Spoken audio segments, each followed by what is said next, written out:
Сейчас всего здесь не могу говорить, короче, как-нибудь встретимся, расскажу. В итоге они перешли все, да, по мандаринику идут, и по ним начали, во-первых, миномет, я думаю, даже это наш был миномет, очень часто не согласовал. То есть, знаешь, вот связь плохая, уже это Мгм. все время была противника, и вот тут, короче, перешли и пошли, а кто доложит? Да, я таких случаев, знаешь, с ума сойдешь. Наша артиллерия по нашим долбила, таких случаев слышал.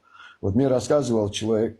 Короче, перешли они этот, и по ним сверху как пошли долбить. Я тебе скажу, я видел съемки, вот грузинские, как они с окна, знаешь, как стреляли? Они в очередь становились, и вот первый раз стреляет, рожок весь не короткий, а длинный, понял, выпускает очередь и уходит, короче, назад. А второй начинает стрелять, потом третий стреляет, потом четвертый.